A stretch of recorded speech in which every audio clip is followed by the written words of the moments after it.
Bonsoir, bienvenue sur ma chaîne, le miroir de la magie. Je suis contente de vous retrouver. Je vais faire une guidance avec le Magic Luna Love concernant donc l'amour. Où est-ce qu'on en est un petit peu énergétiquement? Qu'est-ce qui serait bien de faire pour débloquer une situation au niveau amour?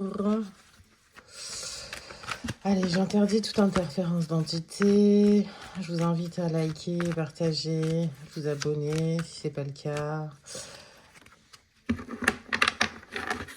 Alors, que va-t-il se passer au niveau amour, au niveau énergétique? Je vous avoue que j'ai même pas... J'ai fait le tirage sans regarder où était Vénus en plus. Où se trouve Vénus et l'astéroïde Aphrodite. Ah ouais, parce qu'en ce moment, je suis à fond dans les astéroïdes. Alors, hypocrisie, pleurer, routine et instabilité. Alors,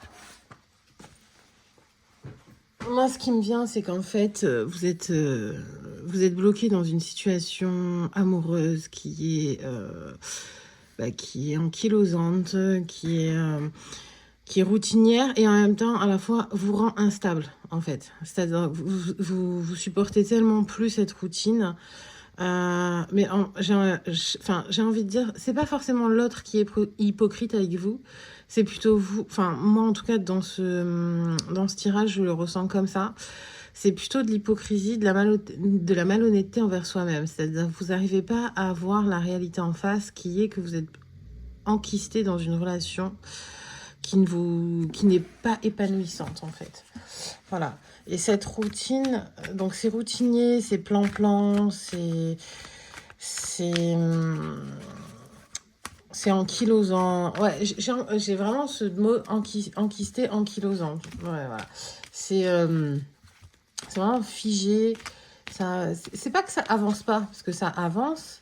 Mais enfin voilà, on est vraiment, j'avance sur un fil quoi. Ça tient à un fil. Pourquoi je suis là, je sais pas. Pourquoi je suis avec cette personne, je sais pas. Qu'est-ce qui me rapproche de cette personne, j'en ai aucune idée. C'est les habitudes, la peur d'être seule, l'ennui, la finance. Voilà, il y a quand même. The Big remise en question qui vous fait que ça vous met dans une période un petit peu donc, ça vous met dans l'envie, en fait, d'avancer et d'aller vers un changement. Voilà. Marre de cette tristesse, de cette routine qui vous épanouit pas et qui vous rend malade, en fait. Ouais. Alors là, on n'est pas encore sur le... Ouais, voilà. On n'est pas encore... L'instabilité instabilité, mais stabilité. Donc, ça veut dire... C'est totalement paradoxal. Mais en même temps, c'est tellement logique. Donc... cette triste en fait vous êtes très triste, vous êtes pas bien et c'est avant, en fait on est avant le stade de comment dire, de tomber malade, c'est-à-dire tout ce qui n'est pas exprimé, tout ce qui n'est pas évacué va s'ankyloser et va cristalliser. C'est des émotions qui vont être cristallisées, qui vont provoquer en fait des maux au niveau du corps en fait. Voilà. Donc cette routine vous perturbe tellement parce que c'est très sécurisant certes, mais ça vous perturbe émotionnellement parce que vous n'êtes pas épanoui. Donc vous êtes constamment à la recherche de... ça vous donne envie d'aller vers l'avant, vers d'autres aventures, d'autres découvertes, pour justement retrouver, donc pas une stabilité tellement au niveau maison, mais un partenaire en fait avec qui ça va être harmonieux, avec qui vous pouvez tourner le dos, vous avez confiance, avec qui... c'est simple, c'est fluide, c'est calme, c'est reposant, c'est ressourçant. Voilà, le dos à dos.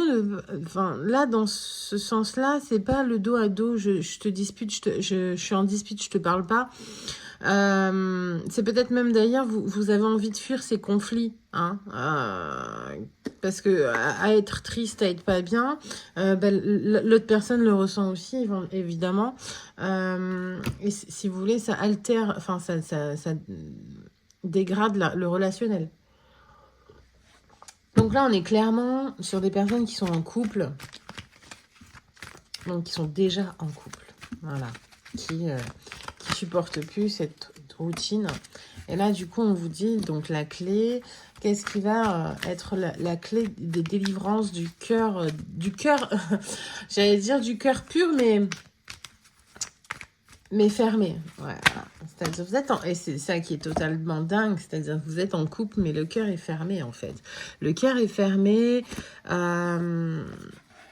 Alors, c'est depuis le printemps dernier. Alors, c'est soit depuis la rencontre d'un signe d'air, voilà, c'est-à-dire que, alors, Gémeaux, Balance ou Verseau, ou soit depuis le printemps.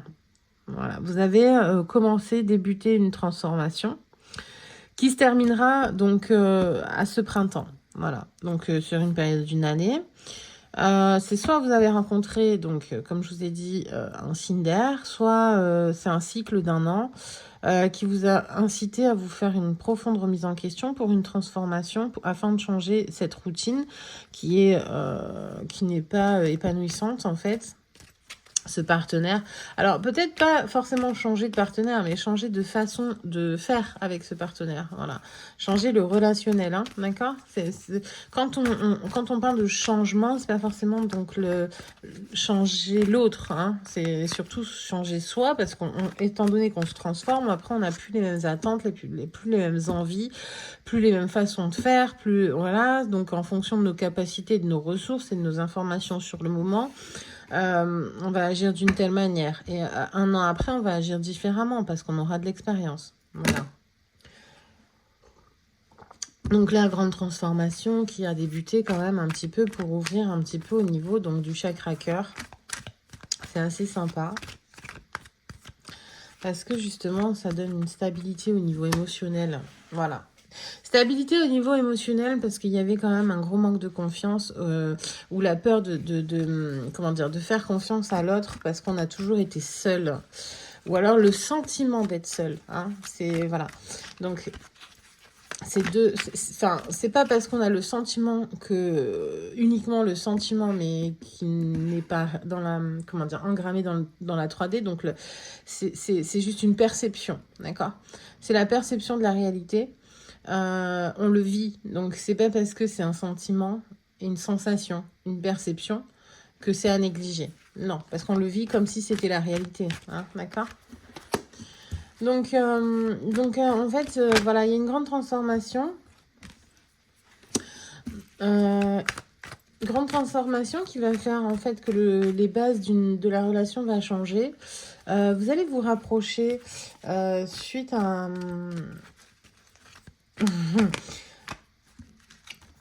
ok. Suite à il y a aussi peut-être de l'occulte qui a été fait. Hein, peut-être de l'occulte aussi pour essayer d'éloigner, pour éviter ce rapprochement.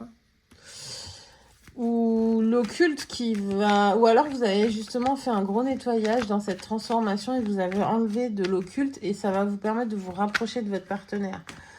Parce que justement, dans le travail, dans l'occulte, on a empêché l'évolution, la construction, l'aboutissement d'une relation, et empêcher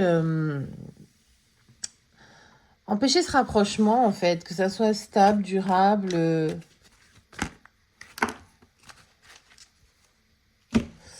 Voilà. Ouais. On vous a même, grande remise en question. Alors, bizarrement, non, c'est pas bizarre.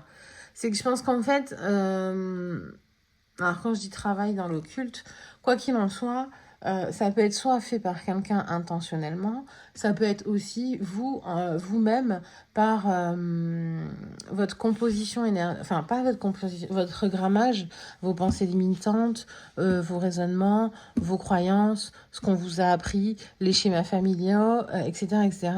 En fait, vous réagissez en fonction aussi des transits et des énergies et des interactions. Voilà.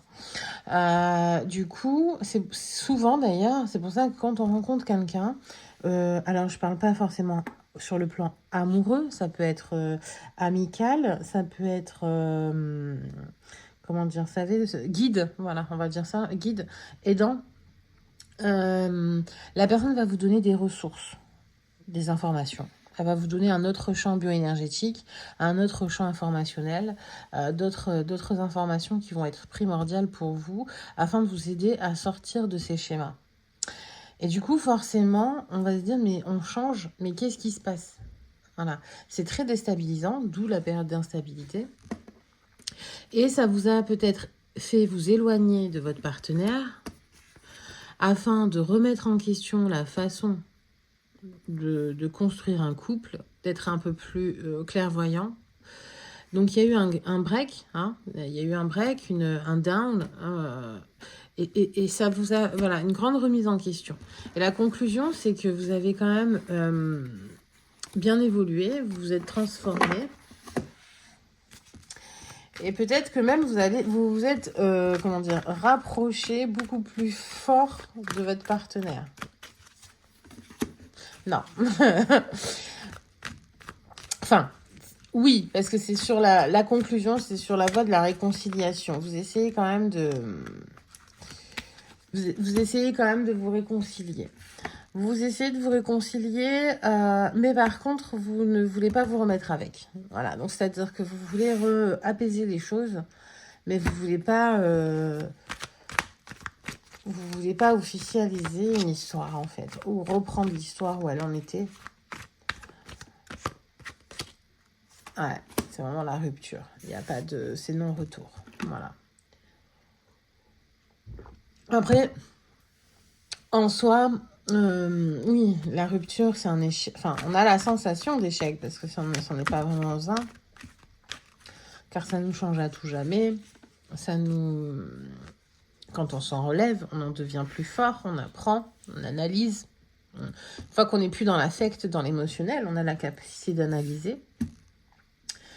Et donc justement d'acquérir d'autres ressources et de faire différemment.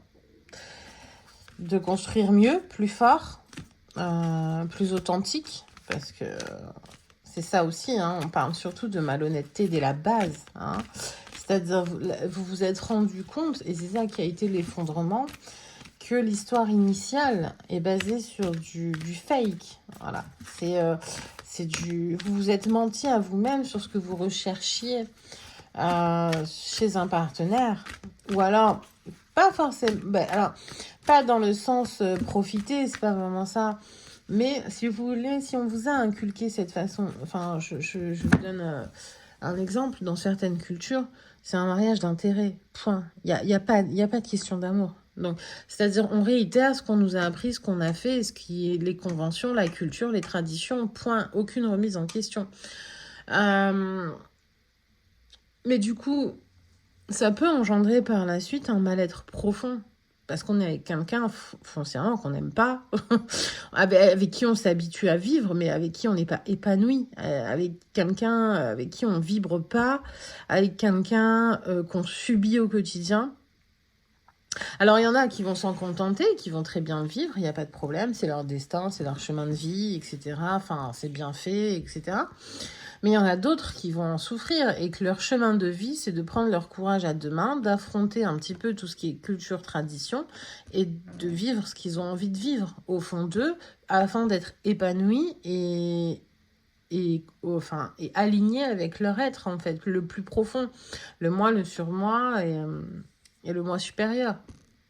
Fin. Voilà. Et à partir avant de trouver ce courage pour sortir de cette situation, il faut être vraiment dans un gros down. Et le délire, pardon. Et le souci, c'est que parfois, il y en a qui restent très longtemps, voire toute une vie, et qui n'y arrivent pas, et qui font plusieurs vies comme ça, plusieurs vies. Parce que si vous n'avez pas fait votre l'apprentissage, vous revenez avec la même mission, hein. Faut pas croire que voilà. Donc là, en tout cas, quoi qu'il en soit, on est clairement, concrètement sur sur une fin de cycle, une fin de vie, de schéma répétitif. J'arrive pas à parler. Fou, oui, voilà, ça sort, ça se libère. Vous êtes vraiment libéré de fou. C'est sorti de vous. C'est sorti de, je pense même, de plusieurs, comme je vous dis, de plusieurs vies. Vous êtes sorti. Et donc, grâce à un signe d'air ou une compréhension, une analyse, en tout cas, Mercure a grandement aidé Vénus sur ce coup-ci. Bon, allez. La dernière carte, dernier message. J'interdis toute interférence d'entité. Ah, l'association Mercure-Vénus. C'est extraordinaire. Moi, j'adore.